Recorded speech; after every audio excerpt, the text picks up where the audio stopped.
This Week in Agribusiness, serving America's most essential industry, is brought to you by Case IH. Coming up on this weekend's broadcast, guidance from the longtime agriculture economist, know your costs of producing. Hello, everyone. Welcome to the broadcast here. Mr. Pearson and I are pleased to be able to join you again. And yeah, when you plot it on a graph, it may have a lot of volatility this year that we're coming into. It certainly may, Max. And that was the theme from the Farm Futures Business Summit here this last week. Heard from economist David Cole from Virginia Tech University, and he outlined the risks that came out last year in the commodity markets as we saw volatility both on market pricing as well as on input pricing. And his theme was that sort of environment is here to stay in 2023. He had some advice for the attendees. A wheat producer comes up to me. Putin had just shut down the port of Odessa. Wheat prices shot up that week. Well, he comes up to me and he goes, well, I marketed my wheat too quick and it left a lot of money on the table. You know what my question was to him? What's your cost of production? Well, I don't know. Then I says, how do you know where you stand? And you see, it was back to the basics. He was into emotional marketing.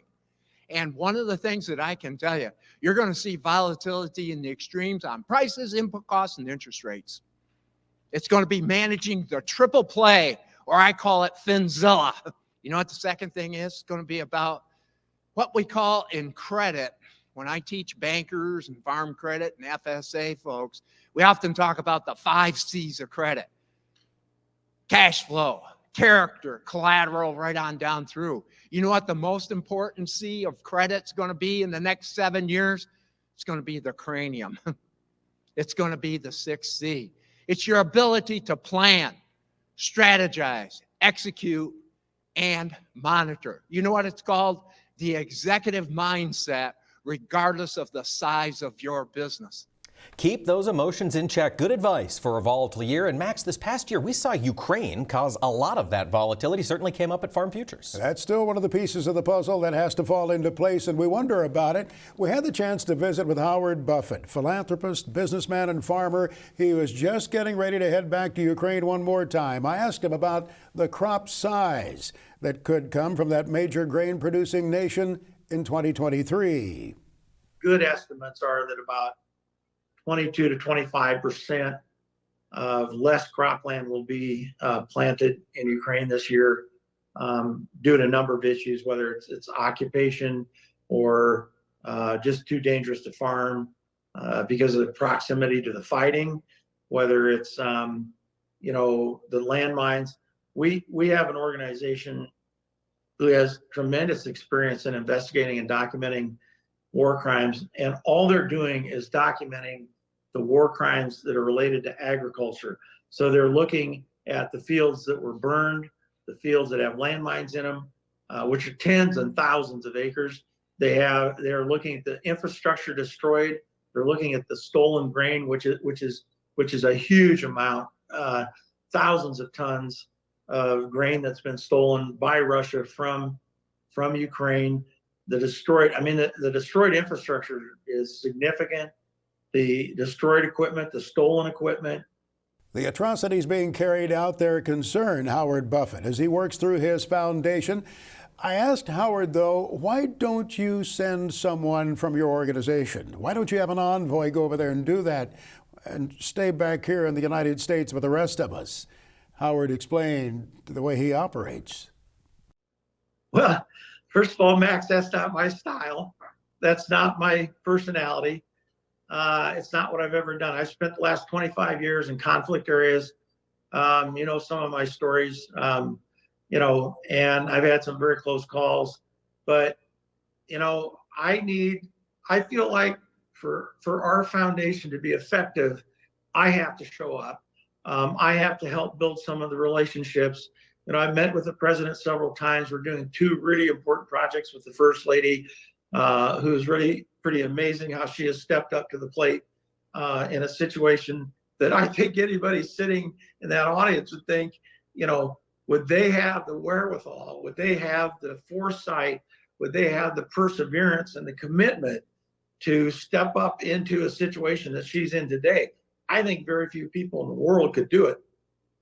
So if I don't show up and I just send a representative, Max, it'd be like you sending somebody up to be on stage today because you just didn't feel like going today. It doesn't work that way. Howard Buffett said in that war on civilians that Putin is waging in Ukraine, we do have much at stake there. It's not just a humanitarian crisis in that part of the world that we, from a very selfish standpoint, Buffett says, have much at stake. This portion of This Week in Agribusiness is brought to you by Firestone Ag. The Firestone Ag Dealer Network offers you the support, inventory, and resources you need. Visit firestoneag.com to find your local certified dealer. And now it's time to talk the markets. Joining us this week is Garrett Toy of Ag Trader Talk. And Garrett, thanks for joining us. Thanks for having me. This time of the year, the market is focused on what's happening in South America with regard to their soybean crop. Garrett, what are we watching right now as that crop gets close to coming out of the field? Well, the Brazilian crop is starting to come out of the field. It's about 6% harvested. That should hit the market or hit the water in about a week's time. But as we progressively get further into February, harvest will progress, obviously. So that's going to put pressure on the market. The Brazilian farmers are actually a little bit undersold compared to where they were at this point last year, and the crop is about the same, if not a little bit bigger. So the natural order flow of the South American farmers selling should at least keep rallies under control in the soybean market. Obviously, the big driver in this market has been soybean meal. We have a record long fund position in meal, and that's been driven by the Argentine drought situation. And that pattern potentially has changed here over the last week to 10 days with a lot more rains that they have seen, or at least potentially stabilizing that crop. So seasonally, I mean, compared to the United States, it's about August timeframe where we're just on the cusp of harvest. We haven't really seen it, the full pressure of the farmer selling yet, but it's coming. And that should at least dictate market trade and probably put things under a little bit of pressure over the next 4 to 6 weeks. Is there substantial downside risk as that long position in soybean meal comes off and this Brazilian farmer starts selling in the open market? That's a very good question. I think that we had a similar type sell-off given similar market structure in soybean oil in November, December, where they sold off, and that was met with very good consumer pricing. And that was a very good transfer of ownership from the fund long into the commercial long. The question is the meal market on a global aspect, you would think that the buyers are there when the funds do decide to sell. I don't think people realize how big this fund long is relative to historical past. This is like 2012 type length. So that's the question is how well the consumer will be able to absorb this sell-off when it comes. The meal market has been fairly resilient, and I do think that there's some constraint issues within the crush that is creating some issues that is potentially creating some artificial tightness, and that should help at least on a downside break. All right. Anything on new crop beans for farmers to be worried about quite yet? Well, I don't really want to sell new crop beans at this level. We're a good dollar off the highs. We had a good opportunity towards the end of the year. In fact, I think it was the last day of the year to sell $14.25 new crop beans, but we're almost a dollar off those levels. Being that level and the fact that we still have a tight situation and we still have an acreage fight in front of us, potentially look at buying some calls in here to re-own some stuff that you've sold potentially about $14. But if we get back to $14, I think that's a good level to lock in some margins for new crop. All right. Garrett, I want to talk about the wheat market here. We saw substantial plantings this fall for winter wheat seedings. The weather has been terrible. Where does that put the wheat market as we look over the next month and a half? Well, it should keep things fairly supported because our contacts there, I mean, even though they've had better moisture, a lot of it, we still have a big risk of abandonment there, I believe. I think that at face value, you look at the big acres and the fact that moisture has improved over the last 4 to 6 weeks as part of that overall pattern change of potential El Nino shift. I think that the biggest issue, though, that's potentially being overlooked is our contacts are saying that there's, because of the dryness in the fall, that there's a lot of germination issues. So abandonment is probably going to be a big issue this spring. And I would think that at least that may also be a negative impact on soybeans because I think that corn picked up a lot of those acres last year. Are we going to see a growth in double crop bean acres after this winter wheat, do you think, this year? It's possible. Whenever you have a big wheat acre year like this, they always have a chance for increased double crop acres. But again, abandonment's going to be key. I think a lot of guys, once this weather turns in the spring and they get a chance to see how their wheat looks, they may decide to just give it up and try something else. All right. Lots to watch as this year moves forward. We'll be back for more with Garrett Toy. This portion of This Week in Agribusiness is brought to you by Firestone Ag. Harvey Firestone invented the first pneumatic farm tire, forever changing what it means to farm hard. Visit firestoneag.com to learn more about this history and tire solutions for today. We're back talking markets with Garrett Toy of Ag Trader Talk. And Garrett, we were discussing the wheat market there as we look ahead to spring. Of course, spring wheat comes into focus up in the northern plains. Do we have any thoughts? Does the market have thoughts on acreage yet this year? We're starting to focus on that. I think if you look at the deliverable stock situation in spring wheat, it's starting to get fairly tight. So I do think that there's going to be some plays on the spreads here before the next 4 to 6 weeks, probably a little bit longer time frame, 6 months, as we get into the old crop, new crop transition. And that may influence some things, especially as far as acres idea. Now, that being said, I know that a lot of people in the northern plains are concerned about snow cover and how that snow melt's going to impact. So I think that we're going to have, with the tightness in the row crops and the situation in the hard red wheat in the southern plains and the snow cover in the northern plains, I think the spring's going to be interesting. I think that maybe volatility is going to start picking up here as we get into the spring pricing period on the row crops. And then I think that ultimately we will have to buy back some acres in the spring. All right. Garrett, on the corn market, old crop, do you see any reason for corn to rally here in the short term? We're holding, I'm neutral on corn right now. I think that ultimately there's some demand issues out there on the ethanol side. The positive aspect is that we are the cheapest corn in the world. It's not by much, but we are the market, and that's starting to be reflected. We've had strong export sales the last 2 weeks. But that should be the trend over the next 4 to 6 weeks as well. If we were going to have a sustained rally in corn, it would be nice to have ethanol and exports firing on both cylinders. Unfortunately, it's the exact opposite of where we were last fall. So neutral. We're still rationing. It tells us we're rationing, and I think that it's going to be hard to really break this market until we find out what acres are going to be in the spring, but it's going to be really difficult to rally as well. Okay, we'll be watching that overhead there in the corn market. Garrett, this next week, cattle producers from across the country will be gathering in New Orleans for the cattle convention.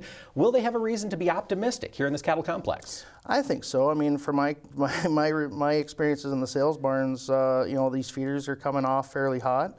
8 and 9 weights are fairly strong, and producers are pretty enthusiastic about it, especially as you get a little bit further west. I think ultimately, though, it does look like maybe some of these. At this point, it looks like some of the lighter weight feeders are a little bit cheaper than they were at this point last year. But you have to remember, last year we had that big corn rally, and we had these kind of deals at this point last year as well before the feeder market kind of wrapped up, before people got into their grass calf seasons. So I think there is optimism. I think that obviously everyone's looking over their shoulders as far as they're concerned about a recession, but not everybody's in the same recession camp, and I think that there are some warning signs out there, but I think that there's some strong reasons to be optimistic here towards the end of the year. There is. And Garrett, we've seen fat cattle prices stay elevated here in this time period, absent a recession. Do you think that's the trend that's in place for 2023? It sure seems like it. We're just struggling to get the replenishment, that follow through, where there's still tightness in the cattle market, and I think that we're unable to find the product that we need. We haven't had a chance to review the cold storage report, but it does feel like we're still fairly tight in the meantime. And that is what the Cattle on Feed report showed this last week, didn't it? Kind of put numbers to that tightness in this cattle complex. Absolutely. And the trade has responded. We're seeing some movement up this week. We've seen a nice push higher. I don't know if we'll be able to push those into new highs, but it pushes us back up to the upper end of the range. It does indeed. A lot of risk with those high-priced feeders and high-priced inputs here in the corn market. Absolutely. All right, folks, we've been speaking with Garrett Toy of Ag Trader Talk. Garrett, thanks for joining us this week on This Week in Agribusiness. Chad Colby's look at agriculture technology comes your way next, brought to you by the IBM Watson Decision Platform, combining AI with Internet of Things data to help agribusiness increase yields, improve quality, and drive sustainability. Max Armstrong is known to call this winter season the education season. But Max, farmers are up to a lot more on their farms right now, aren't they? It's the polishing season too right now, bringing that luster back to that finish of that tractor or combine. We've seen the images in social media in recent days, and friends of ours have texted photographs to us. Chad Colby takes a look at a useful polishing tool. I've got a real treat for you this week on our tech segment. It's a brand new tool I got from Protect Systems. You can see it's a very small orbital polisher. It's got 2 batteries, a charger, but take a look at the machine. It looks unlike anything I've really ever seen before. It's got a smaller pad, which that's by design. It's only 3 inches in diameter. You can see the primary tool in the background is so much bigger. Now listen, this thing looks weird for a reason. The ergonomics of this thing are designed to keep it very balanced in your hand.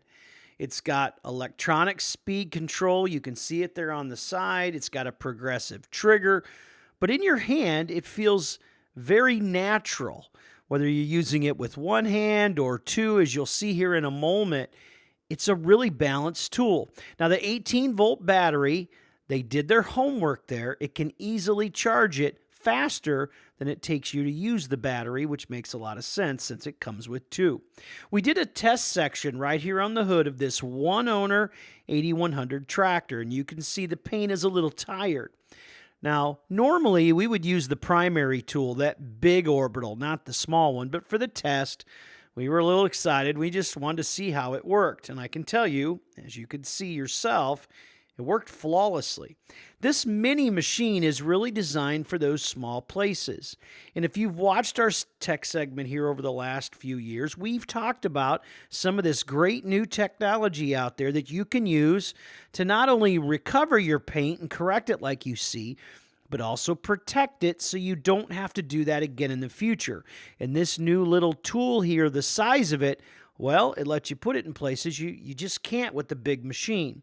You can see this tractor looked really good, but after we corrected the paint and ceramic coated it, it looks amazing. The farmer told us it didn't look that good when he brought it home from the factory, and he would know because that's a one-owner tractor. I can tell you this, I love this technology. Everybody gets excited about seeing it because it's something you can take home and do on your machinery and add some amazing, amazing value to your equipment. Not just a source of pride to have it looking good, it can add value at trade-in time to those machines.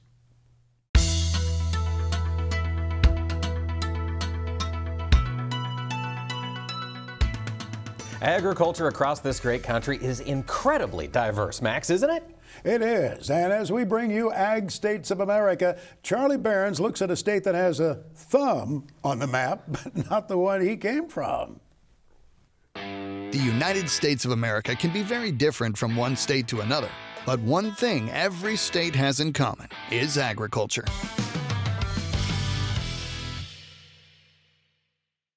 Hey everyone, I'm Charlie Behrens and welcome to the Agricultural States of America, where we take a close look at what farmers are growing in each state. Some of you may already know about some of these things, other things may come as a surprise, but in any case, we hope everyone can appreciate the great products farmers are producing across America. Today we are talking about Michigan. Now, being from Wisconsin, it is hard for me to share this next fact. Michigan is sometimes called the Mitten State, because if you look at a map, the lower peninsula of the state is shaped like a mitten, or some people claim, after a few too many drinks at the supper club. Whereas if you look to their super cool neighbor to the west, it is plain to see who the true Mitten State is. Anyway, like most Midwestern states, Michigan produces several familiar Midwestern products such as eggs, pork, beef, corn, soybeans, and dairy products. But unlike most Midwestern states, Michigan's agriculture industry is incredibly diverse, with more than 300 crops, fruits, and vegetables. Michigan is #1 in the nation for several unique crops, including black beans, cranberry beans, small red beans, cucumbers for pickling, tart cherries, chestnuts, winter squash, turnips, and asparagus. Yes, the vegetable that's good for you and makes your pee smell funny. In Oceana County on the western side of Michigan, the loam soil is dominated by sand particles, but it also has just enough clay and sediment to provide structure and fertility. Turns out it is a perfect soil and climate to help the state grow about 20 million pounds of asparagus each year, making Oceana County the asparagus capital of the nation. It's also home to the National Asparagus Festival, which includes a parade and annual crowning of the Asparagus Queen. True Midwest royalty right there. Michigan is also #1 in tart cherry production, growing more than 75% of the entire U.S. tart cherry crop. Not to be confused with sweet cherries, tart cherries are known for their constant bright red color and tart flavor that is ideal for jams, pies, and other desserts. Each year, the state celebrates its cherry achievements with the National Cherry Festival over the 4th of July, where they crown a cherry queen. And now I've seen it all, okay? You got an asparagus queen, you got a cherry queen. I mean, what's next? A dairy queen? I'm hungry. Who's hungry?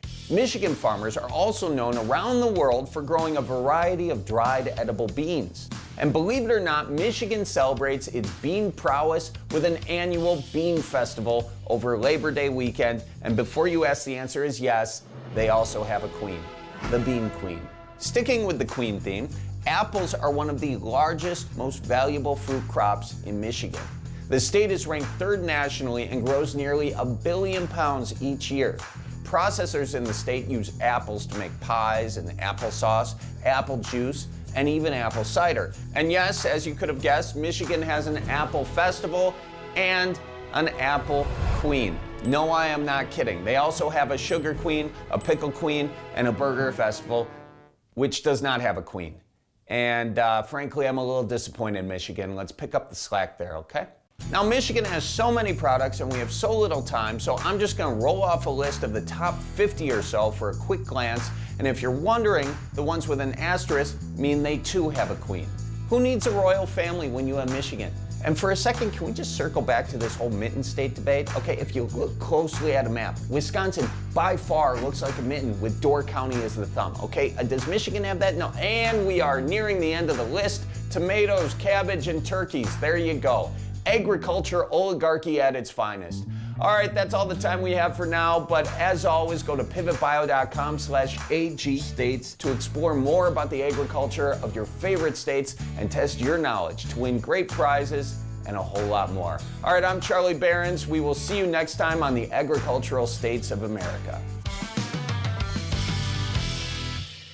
Our thanks to Charlie for the great tour of a great ag state, made possible by our friends at Pivot Bio. We appreciate that. We'll continue this series over the next several weeks. A lot of great crop variety in Michigan. You know, and that's what amazes me. And Max, I've got to say, I'm disappointed in myself. I haven't spent much time with the agriculture of that state, but I know you've had some pretty cool experiences in Michigan. Oh, it's been great. One day I was on the radio in Chicago and this guy called me from Western Michigan. I said, "What are you doing out in the field?" He said, "I'm harvesting grapes out here."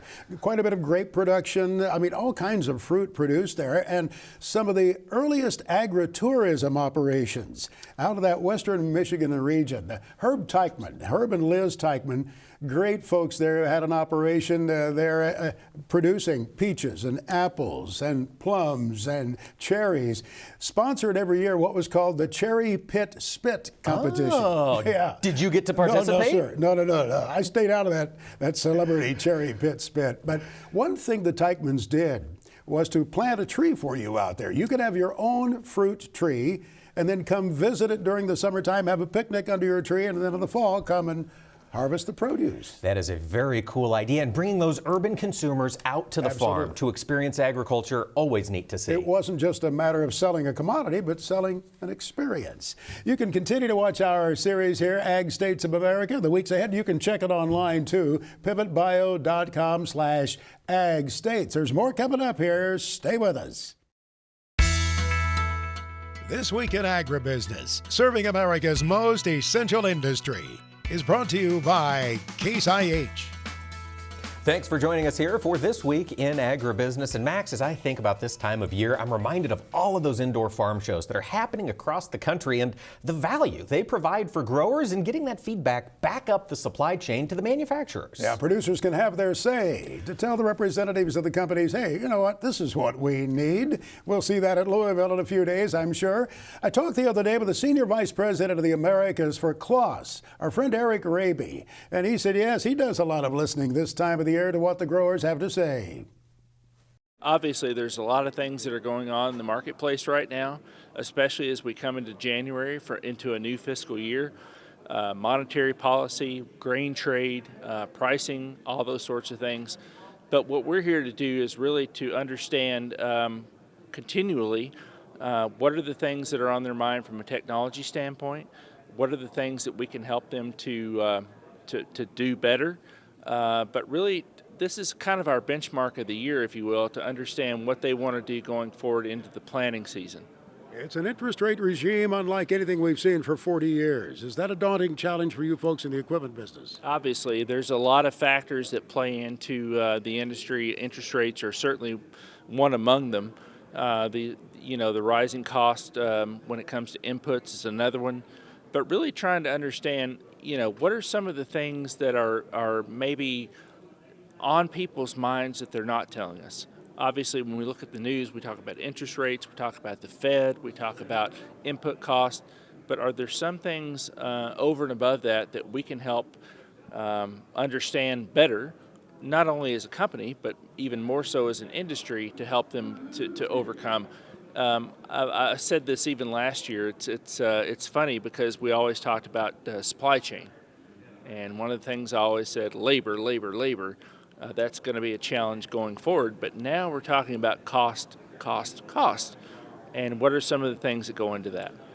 Public policy is so important, of course, and we're going to be writing a farm bill over the next few months. There's one that expires in 2023. How closely do you watch that as an industry to pay attention to what's going on in Washington? We obviously watch the farm bill and the implications to the customers that we serve. The other thing that we look at is farm income. What impacts does a farm bill have on farm income? What impact does commodity prices have on farm income? And we try to weigh all that. At the end of the day, you say, okay, you weigh all that, then what do we do with it? Well, it's really an indicator for us. It's not that, I can't stop the price of steel or I can't stop the price of labor. But at the end of the day, we can take into account what are the other competing factors into the decision of the farmer, which is ultimately who we're talking to. So they've got all these forces coming at them, interest rates and steel prices and legislation and all these things. And what can we do to mitigate as much as we can, even though we're maybe a small part of what their consideration set is? What can we do to mitigate some of that, or how do we keep them in terms of buying in our, in their consideration set? So if they're saying, okay, I would like to buy a new combine, but given all these other things that are coming to bear, can I, should I? It's always a very tumultuous cycle. I'll say that. I always appreciate the insight that Eric shares every time we visit, and he believes that the agriculture of the future will be brighter than, as he put it, the agriculture of the past. And he really believes that there'll be more people, many more people involved in our agriculture industry going forward than we have today. Greg Solier now brings us his farm weather forecast for the week ahead, presented by Pivot Bio Proven 40. Predictable, productive, weatherproof. Turn to a better nitrogen. Turn to Pivot Bio Proven 40. Learn more at pivotbio.com. Well, it looks like the storm systems just keep on coming. We'll find out. We'll look for some assurance of that from Greg Solier right now. The way it appeared on the maps, we see a continuation of this. This isn't the Pineapple Express you people talk about, is it? No, it's kind of a breakdown, actually, of it. But that's sort of an El Nino term, if I remember right. I think it's been known here the past few weeks as the atmospheric river.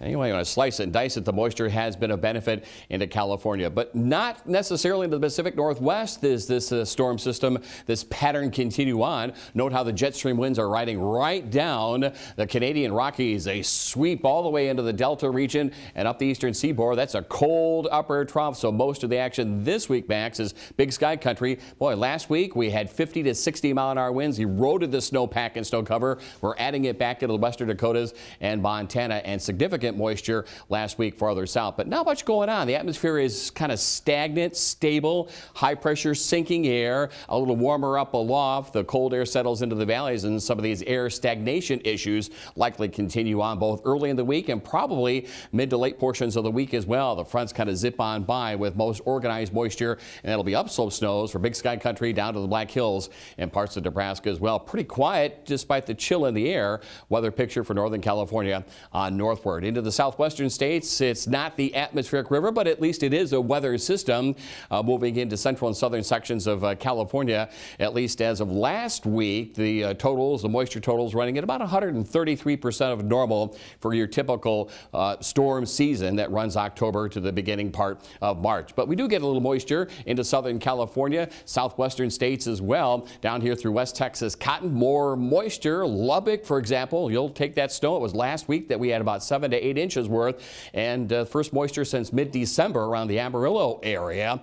So at least some help right there. If you take that 10-to-1 ratio, that's almost equivalent to maybe 1/4 to 3/4 of an inch of a shower and thunderstorm outbreak. Back to windy, dry weather, Santa Ana conditions for Southern California. Temps below average here. The next weather system on the periphery of the Arctic air, bringing a little more upslope snow max for Wyoming, Colorado, back into the Oklahoma Panhandle. As you look on into the upper plains and the upper Midwest, will that cold air move on through there? It is going to lock down here. Boy, I tell you, folks have had little snippets of this here this wintertime season. This is the next encore presentation. The only change is it's making a dominant run all the way into the Ohio Valley and points on westward. So cold, very cold, bitter cold, sub-zero cold by day and down to 20 or 30 below, if not colder, at night over the heavier snow-packed areas of the Red River Valley of the North. Disturbances will continue to kind of run the periphery of the advancing cold. Nice to have some snowpack and snow cover this time into the central and southern Corn Belt, and will likely add small amounts to that this week.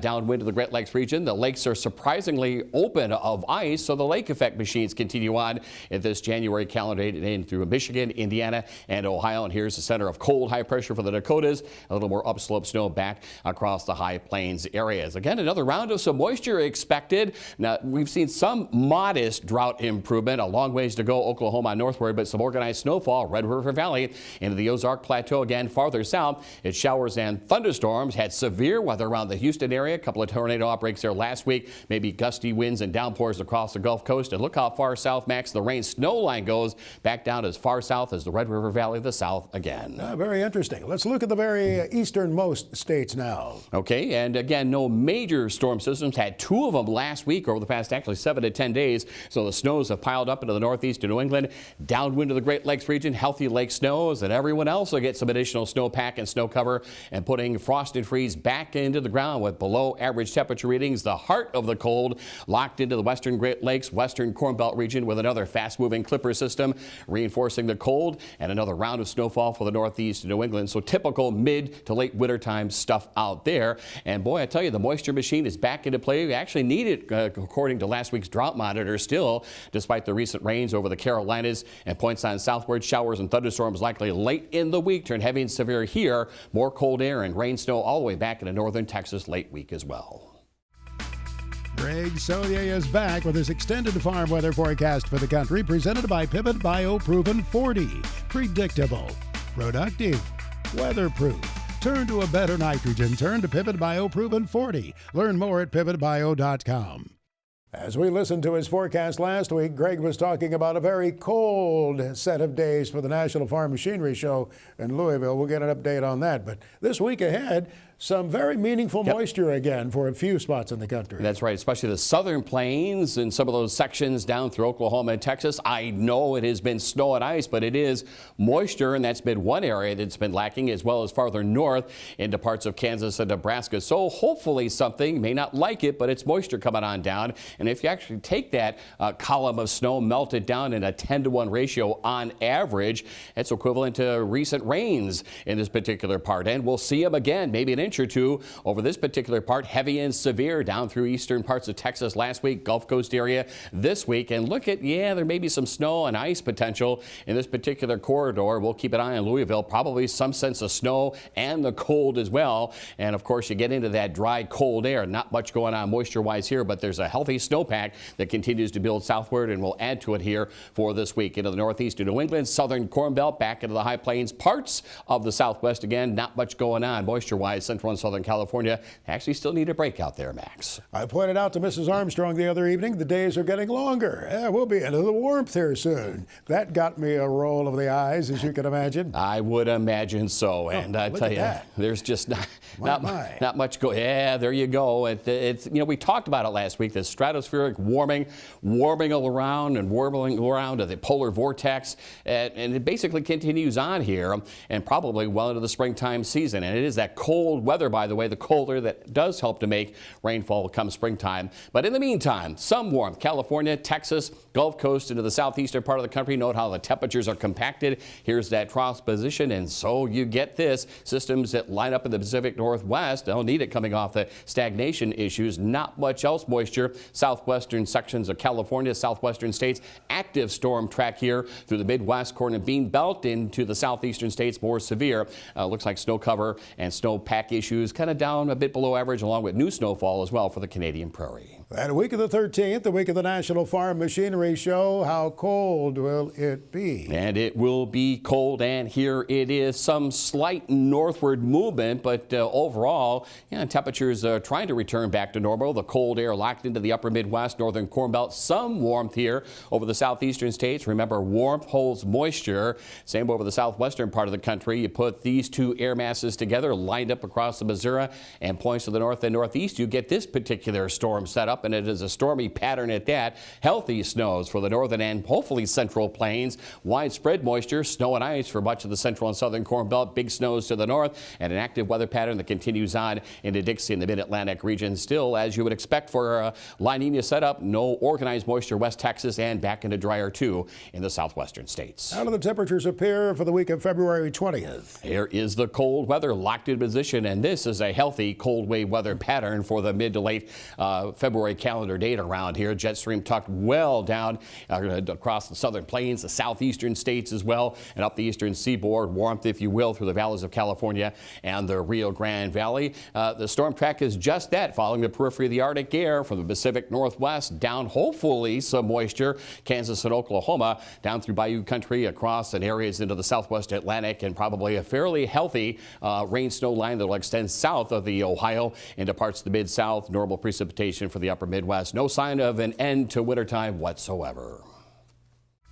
Next on This Week in Agribusiness, it's Max's Tractor Shed, spotlighting another great American tractor. And I tell you, over all of these years of going to tractor shows, it's a model I have seen so often. I know it had to be a popular tractor back in its day, the Allis-Chalmers WD-45. Max's Tractor Shed is being brought to you by Mystic Lubricants. With the help of Mystic Lubes, you can keep your machines working harder for longer, season after season. Mystic Lubricants, made to make it last. Well, I think they made about 90,000 Allis-Chalmers WD-45s over a period of about 5 years, back in the mid-50s. And Dale Benson of Trevoli, Illinois, has kind of a fondness for the WD-45. I visited with him on the phone the other day, and he said, yeah, I had a WD, but when you went to the WD-45, you could do the task twice as fast. Well, as it turns out, he was able to get a hold of a WD-45. This one sold on a Sullivan auction, the Nordstrom family auction, last fall. And reportedly it hadn't run in 10 years. But the Benson boys, Dale and his sons Bob and Kurt, got it going, Dale said, for about $40 after about 3 or 4 hours of time spent. I understand that the Benson farm there, not far west of Peoria, Illinois, has, as Dale put it, several red beasts out in the shed for their farming and cow-calf operation. But stirring some fond memories of starting out on the farm, there's that AC WD-45 that Dale Benson has at Trevoli, Illinois. Well, we look forward to getting more tractor stories from Max's Tractor Shed when we're at the Louisville Farm Show in a few days. Mark Stock joins us every week to tell us about equipment about to sell at Big Iron. And there's a truck that I've ridden in selling in the week ahead.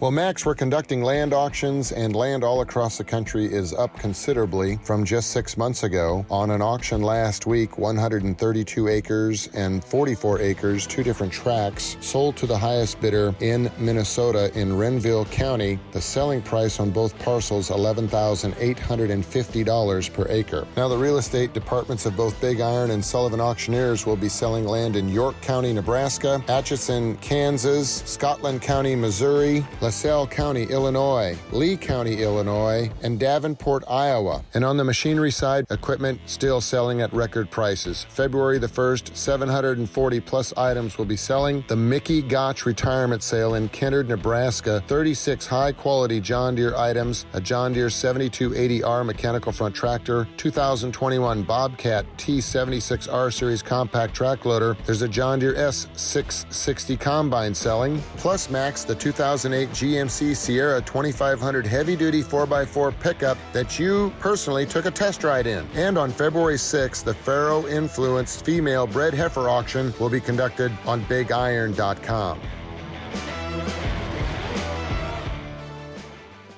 Our FFA Chapter Tribute is brought to you by Pioneer, developing new generations of seed innovations for new generations of farmers. Pioneer, what's next happens here. Now it's time to talk about that next generation of agricultural leadership. FFA is bringing them up, and this week we're meeting Seth Arians. He's the president of the Indiana State FFA. And Seth, thanks for joining us today. Absolutely, thanks for having me. Seth, what are your roles and responsibilities as president of the Indiana FFA? So my roles and responsibilities as president don't really change from any of the roles and responsibilities as any other of my teammates. I don't like to imagine my title to be the end all on my team. So I'm going to describe some of the bigger things that we do as a team. So as a team, we've had several opportunities. We have a pavilion at the Indiana State Fair that we manage for all 18 days. We set it up and everything. We have been to Washington, D.C. for a leadership summit as a team. We put on 6 different conferences for all the members from across the state to come and gain valuable leadership skills. These conferences are based on age, as well as one that is directed more towards chapter officer teams.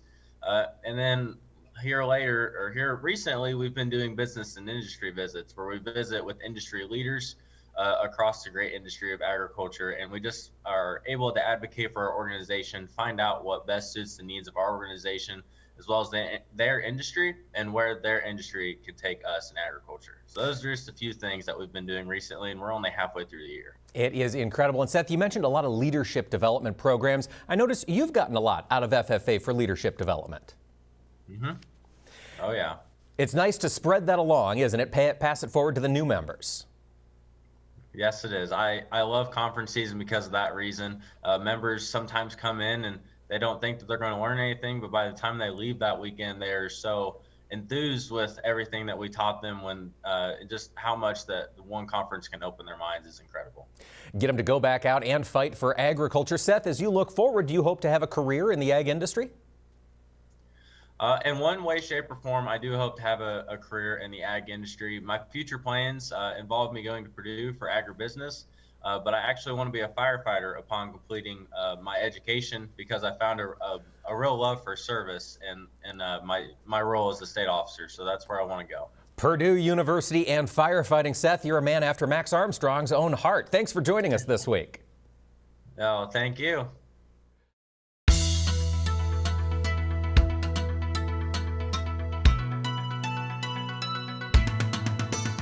Where will you be in the week ahead? A grower friend asked me that the other day. I said, who do you think you are, my wife? This is the time of the year, but it's a little tough to keep track of the two of us. It can be, for sure. Meeting season is in full effect. Convention season is happening. And Max, I'm very excited to be heading down to New Orleans this next week, February 1st through the 3rd. It's the Cattlemen's Convention put on by the National Cattlemen's Beef Association down there in New Orleans. We're going to be seeing just how enthusiastic the cattle producers are after the last couple of of years. It'll be good to get everybody down there in person, and I'm looking forward, folks, if you're going to be there, flag me down. You'll see me with the camera crew. Let's talk. We want to hear what's going on in that industry. In addition to what Garrett shared a few minutes ago, you'll get more insight, I'm sure, on the cattle market, the beef situation. February 7th, I'll be in Champaign, Illinois, joining folks from the Premier Cooperative at their meeting. It was a great program last year, so I'm excited about it this year. I'm moderating a panel there. Oh, that will be exciting. So not too long after that, on February 9th, I get to be in Dallas, Texas, working with our friends at GenX, talking about getting that quality genetics out there to the people. And that's what we're going to be doing, Max. But then it's Valentine's Day, which of course is a great time to spend with your sweetheart and bring them to the North Dakota Corn and Soybean Expo. I will be up there on February 14th. Looking forward to spending some time in Fargo before, Max, we both get to head to Louisville. The National Farm Machinery Show starts there on the 15th. We look forward to being there both the 15th and 16th. 10 o'clock in the morning, I'll be at the Case IH exhibit for an hour.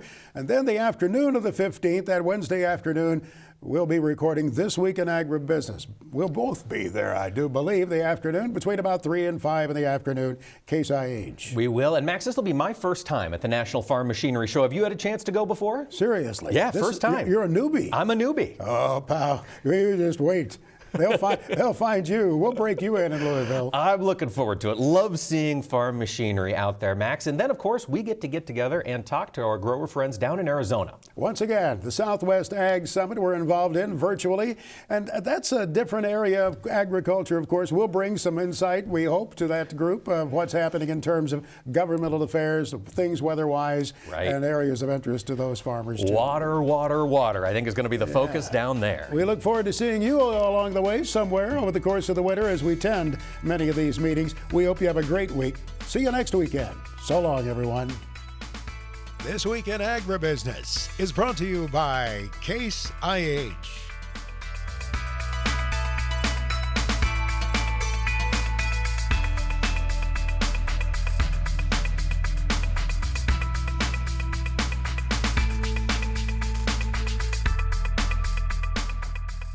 This Week in Agribusiness is produced by Omax Communications in association with 22 Creative Group.